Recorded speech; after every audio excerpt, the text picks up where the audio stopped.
Activity के हमारे cash outflow से, ठीक है। Purchase of any property, plant and equipment and any investment. देखो सिंपली क्या कहता है, कोई प्रॉपर्टी प्लांट इक्विपमेंट हम परचेज कर रहे हैं ना, उसमें हमारा कैश बाहर जा रहा है, तो उससे रिलेटेड ट्रांजेक्शंस को हम कैश आउटफ्लो में लेंगे इन्वेस्टिंग में। ये था हमारा इन्वेस्टिंग एक्टिविटी। अब हम फाइनेंसिंग पढ़ेंगे, ठीक है, कि फाइनेंसिंग एक्टिविटी में कैश आउटफ्लो और इनफ्लो क्या होता है, ठीक है, जैसे हमने इसमें पढ़ा। Let's start with the financing, ठीक है। फाइनेंसिंग क्या होता है, मैंने आपको बताया था फाइनेंसिंग में फंड्स, शेयर्स, उनका कंट्रीब्यूशन देखा जाता है, ठीक है, ठीक है। अब इसमें देखो वही पढ़ेंगे हम, कैश का इनफ्लो। इनफ्लो है तो पॉजिटिव कैश है हमारे पास, ठीक है। नेक्स्ट कैश आउटफ्लो, जो हमारा नेगेटिव में दिखाएगा, क्लियर। देखो अब इनफ्लो में क्या क्या आता है वो पढ़ेंगे। Proceed of any issue of debts and bonds.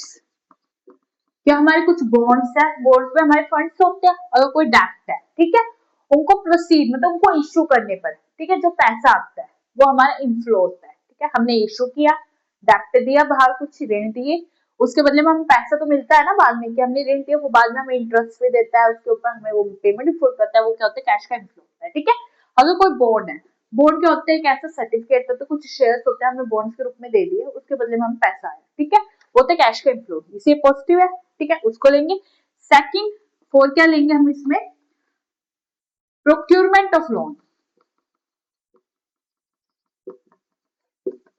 अगर कोई लोन दे रखा है किसी को, उससे जो हमें पैसा है प्रोक्यूरमेंट होने, तो उससे जो पेमेंट आएगी हमारे पास, इसको हम पेमेंट भी बोल देते हैं, रिसीव्ड, ठीक है। कि हमने उससे रिलेटेड कोई भी अगर पेमेंट रिसीव हो रही है, वो हमारा इनफ्लो होगा कैश का, क्योंकि ये फाइनेंस है। फाइनेंस का मतलब क्या होता है, जो हमारे लोन वगैरह से रिलेटेड जो भी ट्रांजेक्शन होती है, ठीक है।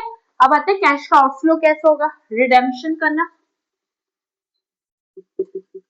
ऑफ प्रेफरेंस शेयर्स, क्योंकि कोई भी शेयर है उसको रिडीम किया, रिडीम मतलब हमने पहले बेच दिया, बाद में उनको दोबारा से खरीद लिया, ठीक है, तो होता है कैश का आउटफ्लो, क्यों कैश बाहर जा रहा है, ठीक है। सेकंड, रिडेम्पशन ऑफ डिवेंचर, कोई डिवेंचर, डिवेंचर हमारे होते हैं ऋण पत्र, मतलब हमने लोन लिया, उसके बदले में जो हमें सर्टिफिकेट मिलता है ना, वो जब हम उसको रिडीम मतलब उसकी रिडेम्पशन मतलब उसकी जो पेमेंट कर देते हैं, उसको कहते हैं redemption of debenture. Third point, payment of any dividend. अगर कोई डिविडेंड है हमारे पास, ठीक है, उसकी पेमेंट करना, ठीक है, वो होता है हमारी पेमेंट ऑफ डिविडेंड, कि उसकी पेमेंट पे हमें जो मिलता है वो हमारा पेमेंट ऑफ डिविडेंड होता है। आई होप आपको क्लियर हुआ होगा कि फाइनेंशियल एक्टिविटीज में फंड्स का इनफ्लो कैसे होता है, कैश का इनफ्लो कैसे होता है और कैश का आउटफ्लो कैसे होता है। आई होप आपको क्लियर हुआ होगा। Last time cash flow statement pro forma, ठीक है, स्टेटमेंट परफॉर्मा कैसे बनेगा, देखो फर्स्ट कैश फ्लो स्टेटमेंट में क्या होता है कि एक्टिविटीज आती है, देखो कैसे बनता है इसका, पर्टिकुलर परफॉर्मा, पर्टिकुलर के बाद डेबिट एंड अमाउंट, ये ध्यान रखना है, ठीक है। पर्टिकुलर पहले हम इसमें कौन सी लेते हैं, देखो मैं बताऊंगी अभी आपको, लेते हैं हम पहले आती है ऑपरेटिंग एक्टिविटीज, ठीक है, फिर कैसे लिखेंगे, cash flow from operating activity. देखो ऑपरेटिंग एक्टिविटी में कैश फ्लो से रिलेटेड आइटम्स लेंगे, फर्स्ट आएगा हमारा नेट प्रॉफिट, नेट प्रॉफिट जो हम टर्म लेंगे, कौन से, net profit, loss before tax. देखो पहले जो ट्रांजेक्शन हम इसमें लेंगे ऑपरेटिंग एक्टिविटी में, अगर कोई भी नेट प्रॉफिट हो रहा है हमें बिफोर टैक्सेस से रिलेटेड, उसको लेंगे। एडजस्टमेंट क्या होगी, देखो ये टर्म तो हमने लेनी है, ठीक है, ये ध्यान रखना टर्म तो हमने लेनी है। अब देखो यहाँ एडजस्टमेंट होगी कि वो टैक्स लेने के बाद उसमें क्या क्या चीजें हम ऐड करेंगे, ठीक है, यहाँ पे इसको 4000 अमाउंट लिया, उसके अंदर क्या क्या ऐड होगा प्रॉफिट्स का, देखो फिर क्या एडजस्टमेंट आएगी, ध्यान रखना एडजस्टमेंट आएगी, ठीक है, कुछ ठीक है। फर्स्ट डेप्रिसिएशन, डेप्रिसिएशन हो गया, ठीक है। सेकंड कोई गेन हो गया या प्रॉफिट हो गया, ठीक है, कोई फॉरेन एक्सचेंज से रिलेटेड अमाउंट हो गया। ये हमने आपको बताया कि क्या क्या टर्म्स हम इसमें लेंगे, जब हम इसका फुल फ्लैश क्वेश्चन करेंगे ना प्रैक्टिकल के साथ, तब आपको और क्लियर होगा कौन से आइटम प्लस होगी कौन से माइनस होगी। अभी तो हम ये बताए कि क्या क्या आइटम्स हम इसमें लेंगे, ठीक है। देखो first depreciation, gain, foreign exchange, ठीक है। फोर्थ पॉइंट क्या लेंगे हम इसमें, कोई भी मिसलेनियस एक्सपेंस हो गया, मिसलेनियस एक्सपेंस, कोई हमारे पास इन्वेस्टमेंट इनकम आ गई, ठीक है,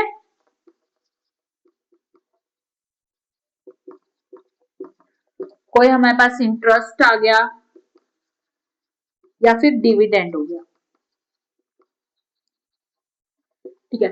जब हम ये सारे एडजस्टमेंट कर देंगे ना तो हमारे पास पूरी एक्टिविटी नहीं आएगी, तब क्या बन के आएगा, operating activity before a working capital, working capital before, मतलब कि कैश बनाने से पहले पहले एक वर्किंग कैपिटल बनेगी, ठीक है। जब हम वर्किंग कैपिटल बनाएंगे उसमें हम डेप्रिसिएशन को लेंगे, प्रॉफिट को लेंगे, इसको इसके एडजस्टमेंट लेंगे, मिसलेनियस के एडजस्टमेंट लेंगे, इन्वेस्टमेंट को लेंगे, इंटरेस्ट को लेंगे और डिविडेंड्स को।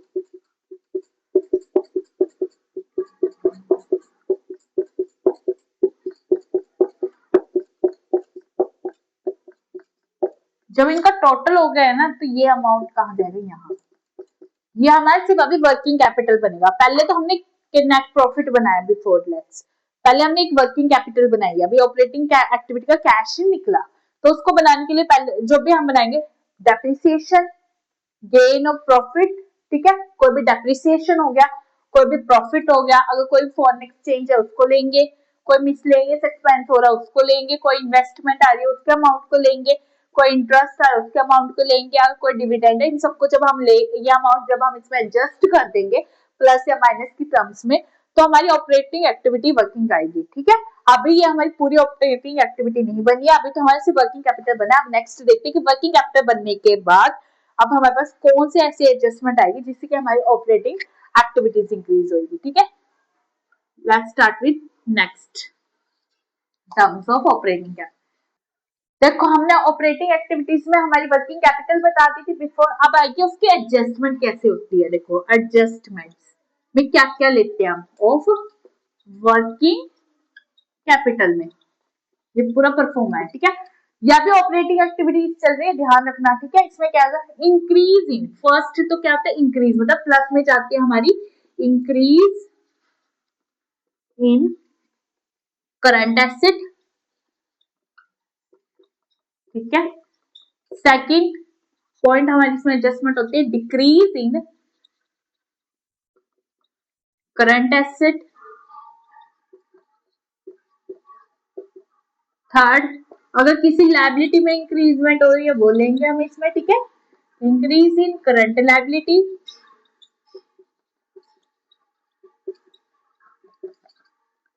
फोर्थ डिक्रीज इन, अगर किसी करंट लायबिलिटी में कमी हो रही है,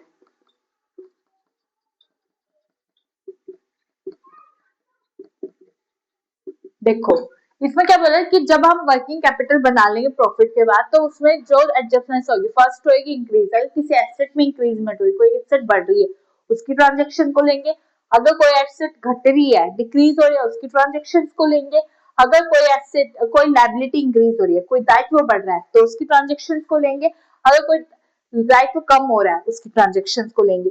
ये करने के बाद फिर क्या होगा, हमारा कैश क्या हो जाएगा, जनरेट हो जाएगा, ठीक है, कैश जनरेट हो गया। जब कैश जनरेट हो जाएगा उसके बाद क्या करेंगे, इसमें हम जो भी टैक्स होगा माइनस जो भी टैक्स होगा हमने पे किया होगा वो माइनस कर देंगे। फिर जब वो माइनस करने के बाद फिर क्या होगा, हमारे पास आ जाएगा कैश फ्रॉम ऑपरेटिंग एक्टिविटी। ये ध्यान रखना कि ऑपरेटिंग एक्टिविटी में टैक्स तब काउंट किया जाएगा जब टैक्स को पे कर दिया जाएगा कैश, ठीक है। पहले तो कैश निकल के आ जाएगा, कैश फॉर एग्जाम्पल जनरेट होगा 50,000 का, उसमें टैक्स भी है कुछ, ठीक है, टैक्स पे करना हमने 4,000 का। जब हम उस 4,000 को उसमें से लेस करेंगे ना, उसके बाद 46,000 बनेगा। वो जो 46,000 होगा वो सही अमाउंट होगा हमारा एक्टिविटीज का, ऑपरेटिंग का, कि हमने ऑपरेटिंग एक्टिविटीज से इतने का कैश जनरेट किया। आई होप आपको क्लियर होगा कि ऑपरेटिंग एक्टिविटीज में क्या क्या टर्म्स आएंगी, कौन सी इंक्रीज है कौन सी डिक्रीज है, उसकी कैसे ट्रांजेक्शन होगी। अब हम इन्वेस्टिंग करेंगे कि इन्वेस्टिंग में क्या क्या लेंगे, ठीक है। Let's start with investing activity. देखो अब कैश फ्लो ऑफ इन्वेस्टिंग में क्या क्या आता है परफॉर्मेंस में, ठीक है, वो देखना। फर्स्ट तो आता है परचेज ऑफ एनी एसेट, ठीक है, किसी एसेट को परचेज किया, ठीक है, परचेज ऑफ फिक्स्ड एसेट को लेंगे। सेकंड हम इसमें कौन सी टर्म्स को लेते हैं, sale of fixed asset. Purchase और सेल मतलब परचेज करा तो भी अमाउंट इसमें जाएगा, कोई भी एसेट को, किसी एसेट को सेल किया उस अमाउंट को भी हम इन्वेस्टिंग में लेंगे। क्लियर। अगर कोई इन्वेस्टमेंट आ रही है परचेज करें हम, उसको लेंगे purchase of investment and sale of investment. अगर उसको सेल करें उसके अमाउंट को भी हम इसी में लेंगे, ये ध्यान रखना, ठीक है। और हमेशा ध्यान रखना कि ऑपरेटिंग एक्टिविटी में ज्यादा ट्रांजेक्शन होती है, जो इन्वेस्टिंग और फाइनेंसिंग उसमें बहुत कम ट्रांजेक्शन होते हैं। देखो इन्वेस्टिंग एक्टिविटीज में क्या क्या आती है हमारी, परचेज ऑफ फिक्स्ड एसेट के अमाउंट को लिया जाता है, सेल ऑफ फिक्स्ड एसेट के अमाउंट को लिया जाता है, परचेज ऑफ इन्वेस्टमेंट के अमाउंट को लिया जाएगा, सेल ऑफ इन्वेस्टमेंट के अमाउंट को लिया जाएगा इसमें, ठीक है। और साथ में इसमें कोई इंटरेस्ट है हमारे पास, ठीक है, उसको लिया जाएगा, इंटरेस्ट रिसीव हो रहा है उस अमाउंट को लेंगे हम इसमें। अगर कोई डिविडेंड है पे करना, ठीक है, कोई डिविडेंड रिसीव्ड हो रहा है उसके अमाउंट को लेंगे, ठीक है। ध्यान रखना जो हमारी इन्वेस्टिंग का मतलब क्या है, जो हमारी इन्वेस्टमेंट से रिलेटेड, देखो परचेज करेंगे हम फिक्स्ड एसेट क्या होते हैं, किस्म के हमारी इन्वेस्टमेंट होती है जो हमारे बिजनेस में वर्क करने में हेल्प करते हैं, बिना एसेट के बिजनेस नहीं चल सकता। परचेज ऑफ फिक्स्ड एसेट्स का अमाउंट जाएगा इन्वेस्टिंग में, सेल ऑफ फिक्स्ड एसेट्स का अमाउंट जाएगा इन्वेस्टिंग एक्टिविटी में, परचेज ऑफ एनी इन्वेस्टमेंट का अमाउंट फिक्स्ड एसेट्स उसमें जाएगा हमारे इन्वेस्टिंग में, सेल ऑफ इन्वेस्टमेंट का अमाउंट भी हमारी इन्वेस्टिंग एक्टिविटी में जाएगा। अगर कोई भी इंटरेस्ट रिसीव्ड हो रहा है हमें वो भी हमारे इन्वेस्टिंग में जाएगा, क्योंकि हमने इन्वेस्टमेंट करी है, ऑब्वियस सी बात है, तो हमें इंटरेस्ट मिल रहा है, ठीक है। ऐसे कोई डिविडेंड अगर हम रिसीव कर रहे हैं उससे रिलेटेड होगा, ये सब करने के पास क्या होगा, हमारा कैश जनरेट हो जाएगा। इसमें कोई भी टर्म हम माइनस, क्योंकि हम ऑलरेडी टैक्स हमारा ऑपरेटिंग में कर चुके हैं, ठीक है। कैश जनरेटेड बाय इन्वेस्टिंग, ये तो हमारी इन्वेस्टिंग एक्टिविटी। अब हम पढ़ेंगे फाइनेंसिंग, ठीक है, कि फाइनेंसिंग एक्टिविटीज में क्या इसमें कैश जनरेट हुआ। देखो अब आगे कैश फ्लो ऑफ फाइनेंसिंग, अब ध्यान से समझना। हमने ऑपरेटिंग एक्टिविटी में डाली क्वेश्चन में, हमने इन्वेस्टिंग में डाली, उसमें पता चल गया कि ऑपरेटिंग का प्लस में बैलेंस आया और उसका माइनस में बैलेंस है इन्वेस्टिंग का, फॉर एग्जांपल है। अब हम फाइनेंसिंग बनाते हैं, ठीक है। फाइनेंस एक्टिविटी में हम लेंगे कोई भी इश्यू किया हमने, इश्यू ऑफ एनी बॉन्ड से रिलेटेड कोई अमाउंट है, एनी शेयर कैपिटल से रिलेटेड अमाउंट, ठीक है, एनी शेयर एंड डिबेंचर्स, ठीक है, उनसे रिलेटेड अमाउंट को लेंगे अगर उनको इश्यू किया हमने, ठीक है। अगर कोई पेमेंट है लॉन्ग टर्म बोरेंस पे, कोई लोन पे किया, ठीक है, payment of any long term boranes से रिलेटेड,